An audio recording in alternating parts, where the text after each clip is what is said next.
आज का दिन स्कूलों में हिंसा, धमकी तथा साइबर ध्वंस के विरुद्ध अंतर्राष्ट्रीय दिवस के रूप में मनाया जा रहा है। यह अंतर्राष्ट्रीय दिवस यूनेस्को द्वारा प्रतिवर्ष नवंबर के प्रथम मंगलवार को मनाया जाता है। इस दिवस का मुख्य उद्देश्य स्कूलों में निरंतर बढ़ रही हिंसा व साइबर अपराध की घटनाओं के विरुद्ध जागरूकता उत्पन्न करना तथा इनमें कमी लाकर पठन पाठन का उचित माहौल तैयार करना है। इस वर्ष इस दिवस की मुख्य थीम यह है कि स्कूलों में बच्चों के मानसिक स्वास्थ्य व पठन पाठन के लिए हिंसा की समाप्ति कर भयमुक्त वातावरण का निर्माण किया जाए। वास्तव में सभी देशों में विद्यालयों को ज्ञानार्जन के स्थल माना जाता है। भारत में तो स्कूलों को ज्ञान का मंदिर कहा जाता है, जहां विद्यार्थी भयमुक्त वातावरण में ज्ञान अर्जित करते हैं तथा जहां उनके चरित्र का निर्माण होता है। ज्ञान के मंदिर तो व्यक्ति तथा समाज दोनों के पथ प्रदर्शक होते हैं। किसी राष्ट्र के निर्माण की नींव भी यहीं रखी जाती है। भारत की शिक्षा नीति 1986 का प्रथम वाक्य ही यही है कि भारत के भविष्य का निर्माण उसके क्लासरूम में होता है। सवाल उठता है कि फिर आज इन ज्ञान के मंदिरों में हिंसा तथा ध्वंस के प्रति जागरूकता उत्पन्न करने की स्थिति क्यों उत्पन्न हो गई? क्या हमारे ज्ञान के मंदिर धमकी व हिंसा के स्थलों में बदल रहे हैं?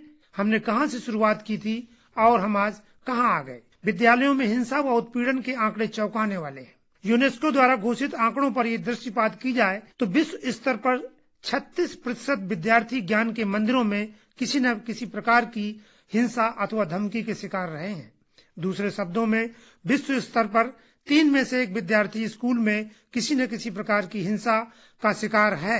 अमेरिका तथा अन्य पश्चिमी देशों में तो स्कूल हिंसा की समस्या गंभीर रूप धारण कर रही है। अमेरिका की सरकारी संस्था national centre for educational statistics ने अपनी एक रिपोर्ट में उजागर किया है कि शिक्षा जगत से जुड़े 84% लोगों का मानना है कि वहां पर स्कूलों में हिंसा की घटनाएं निरंतर बढ़ रही हैं। भारत में भी स्कूल हिंसा की घटनाएं निरंतर बढ़ रही हैं। आए दिन समाचार पत्रों में विद्यार्थियों द्वारा आपस में हिंसक झड़पें अथवा शिक्षकों द्वारा प्रताड़ना की घटनाएं प्रकाशित होती रहती हैं। इस संबंध में भारत की एक संस्था टीचर फाउंडेशन द्वारा 2013 से 17 की अवधि में भारत के 15 शहरों का अध्ययन किया गया। इस रिपोर्ट के अनुसार भारत में कक्षा 4 से लेकर 8 तक 42% तथा कक्षा 9 से लेकर 12 तक 36% विद्यार्थी किसी न किसी रूप में हिंसा का शिकार रहे हैं। सबसे महत्वपूर्ण बात यह है कि हिंसा के नए नए रूप सामने आ रहे हैं। स्कूली बच्चों में लड़ाई झगड़े के साथ साथ साइबर अपराध की घटनाएं भी सामने आ रही हैं। साइबर हिंसा के अंतर्गत ब्लैकमेलिंग तथा यौन उत्पीड़न की घटनाएं भी आ रही हैं। आधुनिक सूचना तकनीक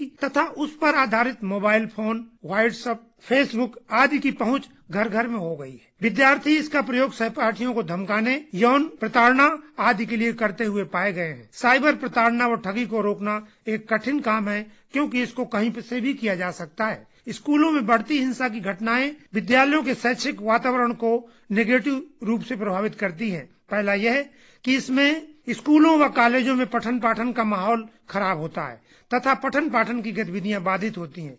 दूसरा, भय तथा हिंसा के माहौल में विद्यार्थियों की रुचि पठन पाठन से हटकर दूसरी दिशा में चली जाती है।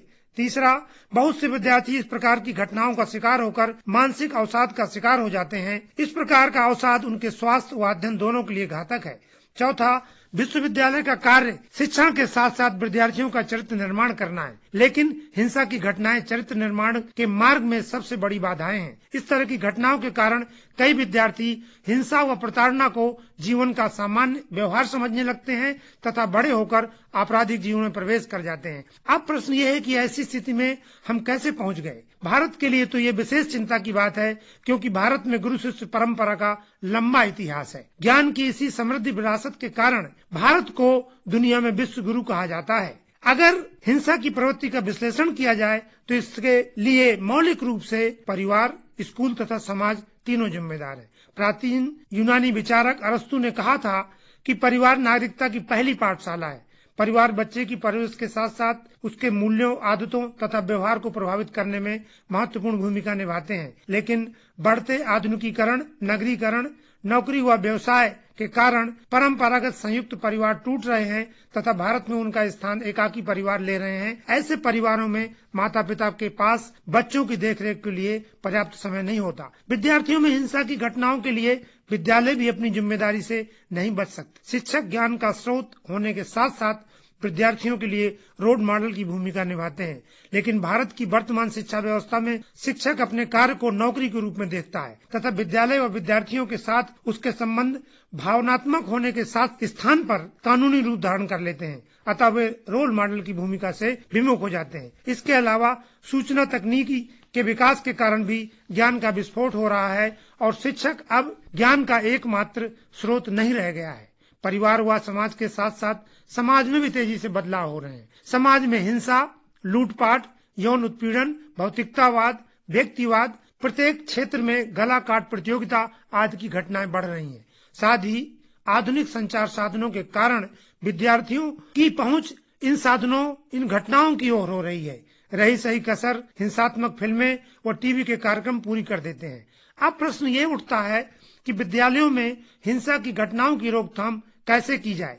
इसके लिए दो तरह के उपाय हैं। पहला अल्पकालिक उपाय तथा दूसरा दीर्घकालिक उपाय। अल्पकालिक उपायों में सबसे पहले विद्यार्थियों के शैक्षणिक माहौल में सुधार किया जाए। छात्रों को ज्ञान के साथ उनमें हिंसा व उसके दुष्परिणामों के प्रति जागरूकता उत्पन्न करना बहुत आवश्यक है। इस प्रक्रिया में अभिभावकों व स्वैच्छिक संस्थाओं को भी शामिल किया जाना आवश्यक है। दूसरा, सरकार भी ऐसे विद्यालयों व शिक्षकों को प्रोत्साहन करने की योजनाएं चला सकती है जो स्कूलों में हिंसा को रोकने में महत्वपूर्ण भूमिका निभाते हैं। जहां तक दीर्घकालीन उपायों का संबंध है, उसमें सर्वप्रथम निर्धारित पाठ्यक्रम में नैतिक मूल्यों की व्यवहारिक शिक्षा को शामिल किया जाना अत्यंत आवश्यक है। दूसरा, मीडिया को भी युवाओं के हित में अपनी भूमिका में बदलाव लाना होगा। इसके साथ ही अभिभावक भी विद्यार्थियों के चरित्र निर्माण में अपनी जिम्मेदारी को आगे बढ़कर निभाने की आवश्यकता है। विद्यार्थी किसी भी देश का भविष्य है, अतः हम सभी की जिम्मेदारी है कि हम ऐसा वातावरण तैयार करें जिसमें बच्चे विद्यालयों में हिंसा व भय से मुक्त होकर ज्ञानार्जन कर सके तथा अपना चरित्र निर्माण कर सके। जो हम स्कूली हिंसा के विरुद्ध अंतर्राष्ट्रीय दिवस बना रहे हैं, उसका भी यही उद्देश्य है। स्कूली हिंसा एक वैश्विक समस्या है तथा इस दिशा में भारत व अन्य देशों के बीच सहयोग को भी बढ़ावा दिया जा सकता है तथा अच्छे अनुभवों को आपस में साझा किया जा सकता है। पेरिस में स्थित यूनेस्को नामक संस्था इस दिशा में महत्वपूर्ण भूमिका निभा रही है। आवश्यकता इस बात की है कि स्कूल में हिंसा के प्रति सभी लोगों में, अभिभावकों में, स्कूलों में, विद्यार्थियों में जागरूकता उत्पन्न की जाए और इसका साझा रूप से सामना किया जाए।